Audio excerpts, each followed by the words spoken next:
Ce podcast vous est offert par Luminus, le partenaire énergie de votre entreprise.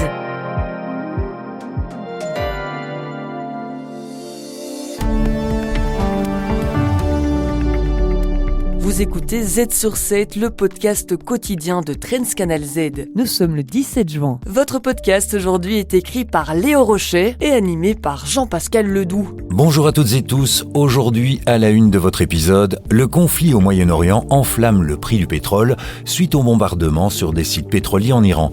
La volatilité de ces ressources risque de durer. Maintenant, le futur est totalement imprévisible. On est sur une demande globale avec un conflit qui se passe vraiment à un des points névralgiques de tout le système pétrolier et gazier international. Et les pensions inquiètent les Belges, notamment quant au montant et à l'âge de la retraite, mais l'Arizona tente de trouver des solutions. Le gouvernement envisage de mettre en place une pension à mi-temps. Restez à l'écoute de Z sur 7 pour vos analyses quotidiennes.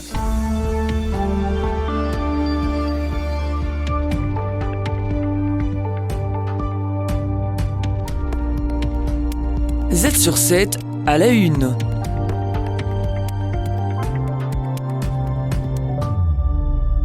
Samedi, 2 sites pétroliers et gaziers près de Téhéran ont été touchés. En réaction à cet événement, le pétrole a bondi hier de 4% à l'ouverture des marchés après avoir gagné 7% vendredi. La hausse actuelle, elle est relativement mesurée. On est à près de $75 le baril aujourd'hui pour le Brent. Une augmentation qui s'est stabilisée rapidement, mais qui, comme le fait remarquer Adel El Gamal, professeur de géopolitique de l'énergie à l'ULB, n'est pas à l'abri du conflit. Maintenant, le futur est totalement imprévisible. On est à la fois sur une demande globale qui n'est pas très musclée, mais évidemment avec un conflit qui se passe vraiment à un des points névralgiques de tout le système pétrolier et gazier international. Le détroit d'Ormuz est le point de passage névralgique du pétrole et du gaz, avec 20% pour l'un et 35% pour l'autre du transit mondial. Son blocage est l'un des seuls moyens de pression de l'Iran. Si le pays décide de le fermer, le prix du baril pourrait atteindre les $130. Les États-Unis pondèrent un petit peu, mais le détroit d'Ormuz ne restera pas fermé. Je crois que les États-Unis ne resteront pas les bras croisés. Mais donc, cela susciterait évidemment une montée, ne fût-ce que temporaire, du prix des énergies, et ça indiquerait une escalade majeure dans le conflit régional. Le risque, comme l'explique Adel El Gamal, ne se limite pas à la hausse du prix à la pompe. C'est l'inflation qui plane, et c'est ce que les États-Unis veulent éviter.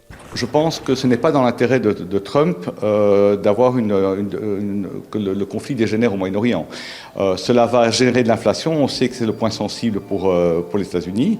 Et d'ailleurs, il a fait beaucoup de pression sur l'OPEC pour que l'OPEC augmente sa production. Donc, il est très sensible à l'inflation. Et donc, un nouveau conflit créerait évidemment une montée du prix du pétrole. Malgré la volatilité, les marchés restent optimistes, d'autant que bloquer le détroit d'Ormuz nuirait aussi aux exportations vitales de l'Iran vers l'Asie.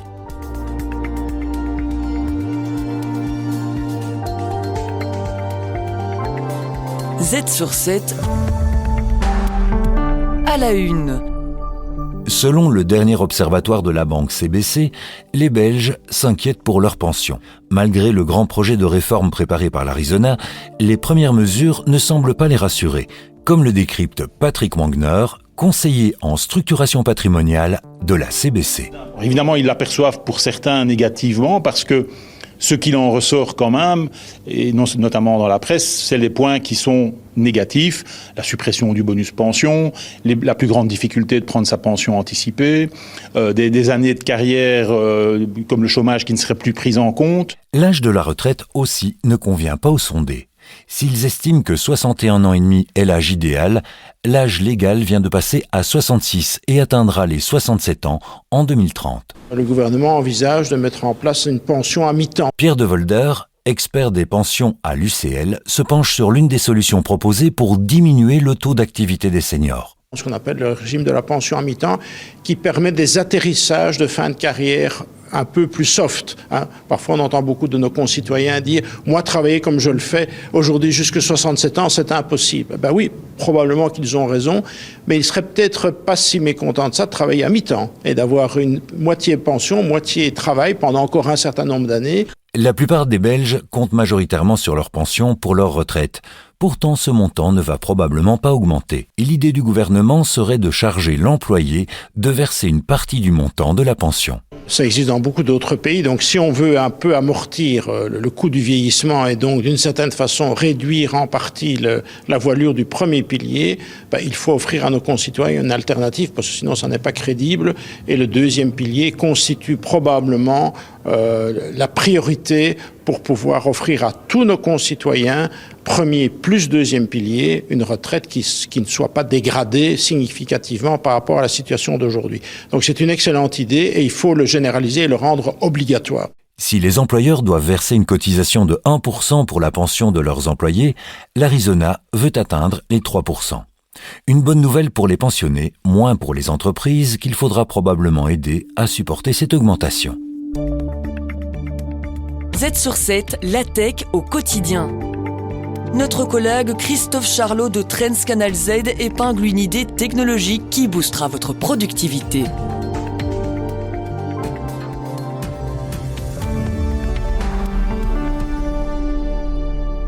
Le patron de Nvidia, Jensen Huang, a enflammé Vivatech la semaine passée. Il a confirmé le virage stratégique de son entreprise vers l'Europe. Christophe Charlot, spécialiste dans le numérique chez Trends Tendance, revient sur les points clés de cette intervention très remarquée. Alors pour commencer, pourquoi l'intervention de Jensen Huang à Vivatech a-t-elle autant marqué les esprits ? Eh bien parce qu'on parle en fait du patron d'une des entreprises les plus puissantes du monde. Aujourd'hui, Nvidia avec ses puces qui sont devenues essentielles à l'intelligence artificielle est valorisée à plus de 3500 milliards de dollars et Jensen Huang, le patron, est vraiment devenu une rockstar dans la tech mondiale. Alors il avait choisi Paris et Vivatech pour marquer un grand tournant, afficher que l'Europe devient un pilier stratégique de sa croissance. Donc il a fait une keynote très en vogue, qui a duré un peu plus d'une heure, 1h30, qui était pleine d'humour, d'enthousiasme. Mais au fait le message était très clair, c'est que l'IA est une nouvelle révolution industrielle, ça il le martèle depuis un moment, mais surtout l'Europe ne peut pas rester spectatrice et lui et son entreprise entendent bien jouer un rôle sur l'IA en Europe. Probablement un beau relais de croissance et de développement pour Nvidia.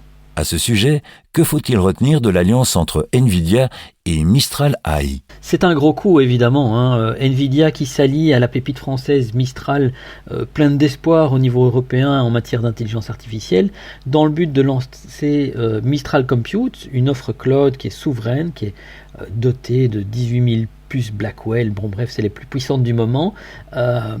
Concrètement, ça signifie que Mistral ne sera plus seulement un concepteur de modèles d'intelligence artificielle, mais que ça devient aussi un acteur de l'infrastructure. Et ça devient essentiel pour pouvoir prétendre entrer en compétition avec les grands acteurs américains et chinois, américains notamment OpenAI. Donc ça c'est évidemment très fort pour Mistral, qui malgré tout alimente quand même un certain nombre de doutes et de fierté aussi au niveau français et européen.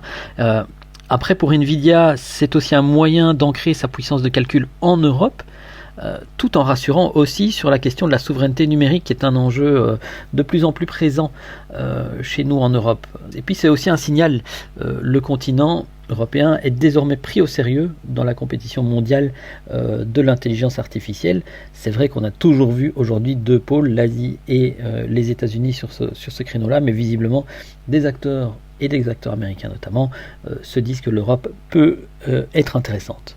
Et donc, au-delà de l'IA, que prépare Nvidia pour l'avenir ?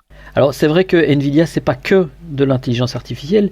Jensen Huang est aussi venu parler d'informatique quantique, de robots humanoïdes, de jumeaux numériques.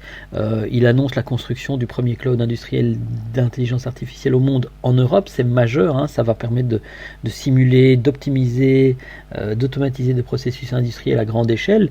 Donc Nvidia veut faire aussi entrer les robots dans nos usines, nos hôpitaux, même nos foyers. Donc, il a par exemple parlé du robot Blue qui était présenté sur scène en interaction avec lui. Donc on voit bien que c'est une vision qui est déjà en partie dans la réalité et qui dépasse simplement la question des algorithmes. On le voit, Nvidia ne veut plus seulement vendre des puces.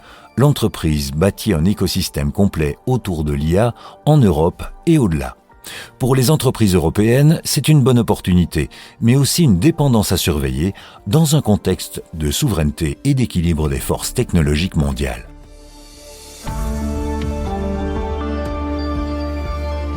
Les meilleurs experts boursiers vous proposent des analyses des marchés internationaux, des conseils avisés et les dernières tendances économiques. Z sur 7, expert boursier. Pour terminer cet épisode, Anne Nguyen, spécialiste investissement chez Nagelmakers, approfondit l'analyse d'Adel El-Gamel sur le prix du baril de pétrole et sur les ressources de l'Iran, avec un focus sur l'impact du conflit entre Israël et l'Iran sur les marchés. Alors on a connu une séance compliquée vendredi avec des baisses de marché. On a aussi vu les valeurs refuges comme l'or augmenter. Le pétrole aussi a fortement augmenté, comme on l'a dit dans le sujet. On a vu que le pétrole avait pris 7%.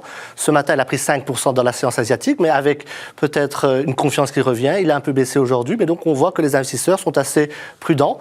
Quel est le risque ? Et ça a été mentionné aussi tout à l'heure, c'est la fermeture du détroit d'Ormuz. Alors pour bien voir un peu ce que c'est un petit détroit de 30 km. Et donc c'est un passage où en fait 20% des bateaux passe, et donc l'Iran pourrait le bloquer, mais est-ce que l'Iran a intérêt à le bloquer ? D'un côté, les prix du pétrole pourraient augmenter pour les autres pays, mais en fait l'Iran, et c'était mentionné, ne vendrait plus de pétrole, et donc ce serait en fait un peu se tirer une balle dans le pied. On observe aussi des mouvements inhabituels, les taux remontent, le dollar reste faible, et là, c'est l'inverse. Ouais, mais c'est très bizarre en fait, parce que lorsqu'on a une crise ou une guerre qui se déclare, souvent qu'est-ce qu'on va voir ? On va voir plutôt le dollar qui monte, et d'un autre côté on va voir plutôt les taux qui vont aussi plutôt baisser, avec les obligations qui prennent de la valeur. Et en fait, qu'est-ce qui se passe pour l'instant ? C'est un peu le contraire, on a le dollar qui perd de la valeur. Aujourd'hui il a même atteint 1,16, donc il continue de perdre de la valeur par rapport à l'euro. Et de l'autre côté on voit que les taux obligataires montent plutôt. Et donc qu'est-ce que ça montre ? Ça montre plutôt une peur peut-être de l'inflation pourrait arriver, et d'un autre côté aussi la peur des déficits, puisqu'on sait que l'État américain et les autres États sont fortement endettés, et donc ça traduit plutôt cette peur d'une montée des déficits. Le risque est que cette augmentation du prix du pétrole cause aussi une hausse de l'inflation. Alors l'inflation, évidemment, si le pétrole reste élevé pendant longtemps, plusieurs semaines, à plus de $80, pour l'instant il y a 72, mais s'il reste plusieurs semaines, on pourrait avoir une hausse de l'inflation de l'ordre de 0,2 à 0,5% par an. Alors est-ce que c'est beaucoup ?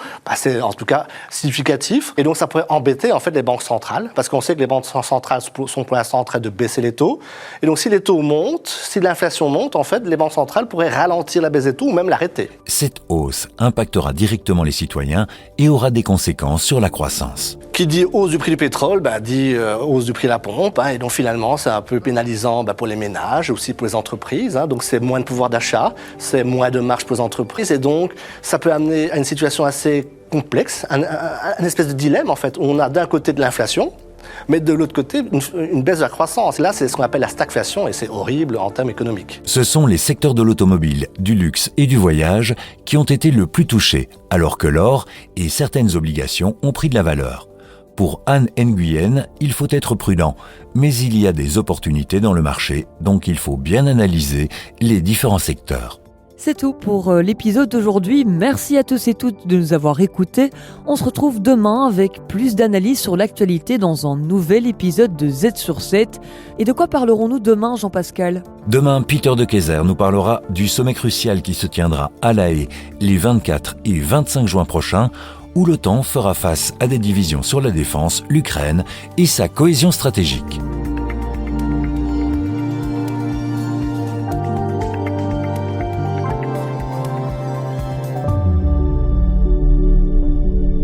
Mieux gérer l'énergie au sein de votre entreprise ? Ça commence par l'expertise de Luminus. Bonjour, je suis Quentin Janssen, directeur B2B chez Luminus. Avec mon équipe, nous aidons les entreprises belges dans l'électrification de leurs besoins. De plus en plus d'entreprises visent la neutralité carbone d'ici 2050, en cohérence avec les ambitions européennes. Dans le même temps, de nouvelles réglementations les obligent à mesurer leurs impacts climatiques et agir concrètement. Mais entre les audits, les plans de réduction, les rapports, tout cela devient vite complexe. Mon conseil ? Ne pas attendre. Mieux vaut commencer aujourd'hui, étape par étape. Tout cela commence par une feuille de route claire. Où pouvez-vous agir ? Isolation, chauffage, mobilité, efficacité énergétique, production locale. Les leviers sont nombreux. Chez Luminus, cela fait plus de 10 ans que nous accompagnons les entreprises dans ce type de trajectoire. Avec notre expertise énergétique et celle de nos filiales d'installation, nous construisons ensemble des solutions efficaces et rentables. Pas seulement parce que c'est obligatoire, mais parce que c'est le bon moment pour faire les bons choix. Ensemble, créons un avenir qui a du sens. Vous souhaitez en savoir davantage ? Visitez notre site web luminus.be/smartkits. Luminus, Ensemble, faisons la différence.